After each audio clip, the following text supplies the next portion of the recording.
We make Italian food with a Japanese accent. I didn't come to San Sebastián to repeat what everyone is doing it. We have only one chance to give the meal of their life to a person. That's the pressure. The magic is on the ingredients and on the balance. We have a pasta dish, so we go to Italy. A Cappelletti is filled with potato. This time we use a quisquilla de motril, a really little prawn, beautiful prawn, come from the south of Spain. And then we go to make a sauce with amontillado. Amontillado is one of the many variants of sherry wines, so it's very essential dish. Amelia is an Italian soul restaurant with a Japanese accent and the best ingredients from the Basque Country. I was born in Argentina and I come from Italian family. Italian food is based in the seasons. It's what you get, in which moment, in which part of the year, etc., etc. The Japanese food and culture is very similar about that. It's about the craftsmanship and it's about excellence. We go to peel the quisquilla. It's a very delicate prawn, very small, very fragile.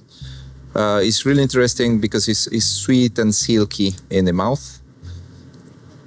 We remove all the body, set it on the side.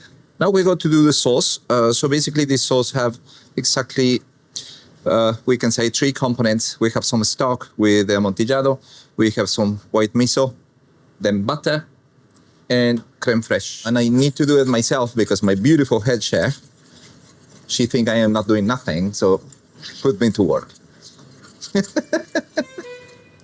So we go to add a little bit of butter directly, a good quantity straight away to melt it directly. So we make all the preparation slightly more fatty to absorb then all the cold butter and create the emulsion. So we have this pasta, have a different ways, different shapes across all the restaurants.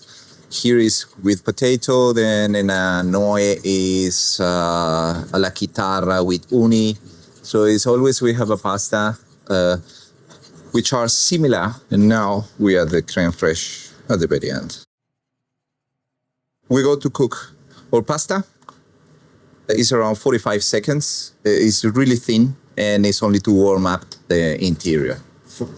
And then we strain and finish in our sauce. We go to reduce it a little bit to give the right thickness. Amelia becomes a smaller restaurant is the best way to survive and succeed. It's a lot easier to find 20 persons to expend 600 euros than found 100 to expend 150. And here we are. Okay, now we go to plate our pasta. We go to place 1, 2, 3 ravioli. Then we have our beautiful quisquilla. As we talked before, we only go to put a little bit of olive oil inside on top of the quisquilla. We use the raw of the prawn on top. We finish with these oyster lip flowers, and at the very end, sauce, finish with a little bit of walnut oil. Now we finish with our sauce.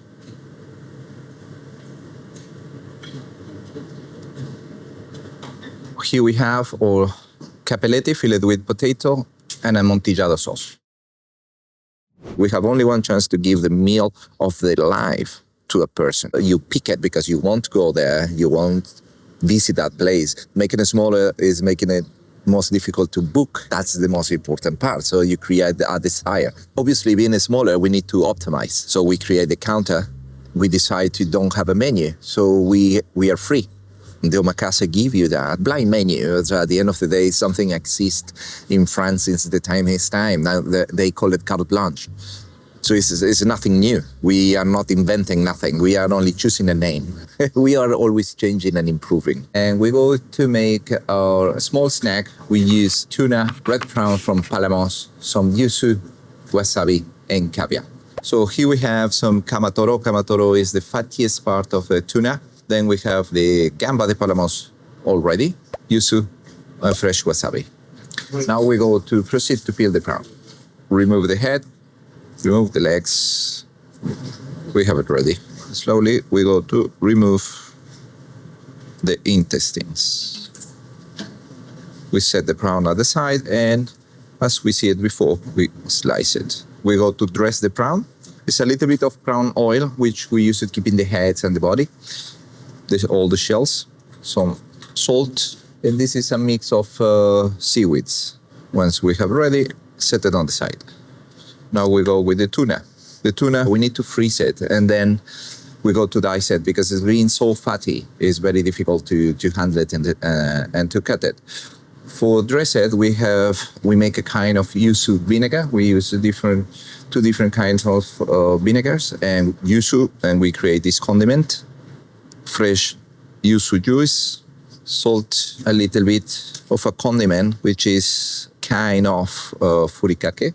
Basically, this is seaweed sesame and a little bit of fish skin. We mix it all and we have it ready.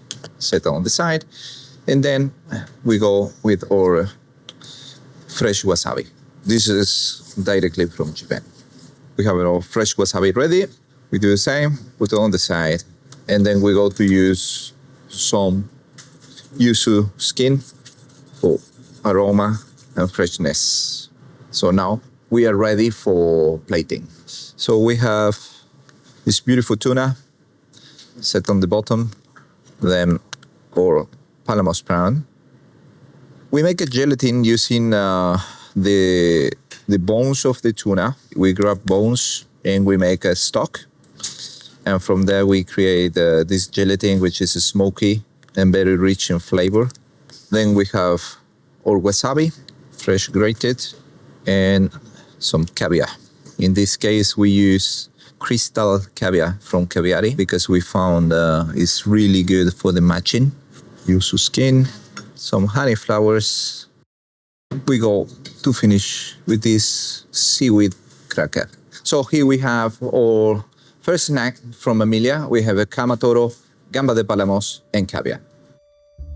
We make a very classic food. We are very essential, like Italian food is. 2-3 ingredients, you put it together and you make the magic happen. It's like the sushi, no? The sushi looks very simple. For Italians, it's the same. The magic is on the ingredients and on the balance. Now we go with the classic of the house. We have a Rome ice cream. We have a banana grill with mole sauce. And then we have a Dairikus, a selection of caviar from the Caviar house. We go to finish small details on the crown. This crown we made it making a kind of fluid gel with banana and mole. We dehydrate it traditionally using this banana with mole with a small percentage of agar that allowed us to create this crispy, very crispy texture, which even is a little bit impermeable because we can put it on top of the ice cream and doesn't fall down. Then we have our Rome ice cream. It's a traditional recipe. Pass it everywhere, every day before service. For this one, we use Imperial. We've been always changing. We make a different ones. Then we go with a small crown. Then we go to smash a little bit to put caviar. Imagine this is our caviar serving. So we go with a generous amount of caviar. It's the classic. We replicate and somehow the salty caramel. This is a combination which for me works very well because we can reach this comfort zone of a salty caramel using a completely different ingredients from Rome, caviar, and banana grill with mole. Yeah, we have, and we finish with a few flower petals. And we go to finish with the sauce. Here we have our Rome ice cream, caviar, and banana with mole. Let me show you a couple of other restaurants I have in San Sebastián. We go to visit Egosari in the Old Town. This is the Old Town where mostly of the pinchos bar are. We are in the Basque Country. The food here is very important. It's a style of life. So this is Egosari, is a very traditional pinchos bar. Now we go to visit another of the restaurants. We go to see Ibai. I choose the right place when I move here to open Amelia, because you don't go to open a place where is nothing. You should open a place where are plenty of them.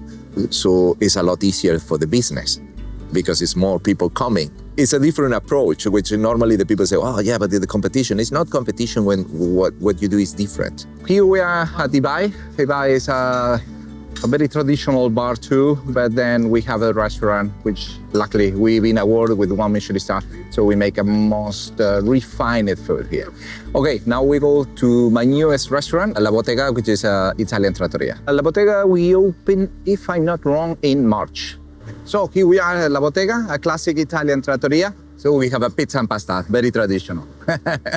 I don't know what I need to cook to have 3 stars. So what we do is we do what we do every single day, but better than yesterday. And we keep pushing and pushing and pushing. We make fresh every single thing every day for our guests. People is free to choose and do whatever they want. Not in my house. In my house, I am the owner. I never understood the thing of burnout. You can be more tired, more happy a few days, but you don't burn out of your passion or your obsession or what you love to do every day. I wake up in the morning every single day and I am happy to come to my work. If you want the excellence is made by hours. Doesn't matter what you do. To build your dreams, you need to work hard.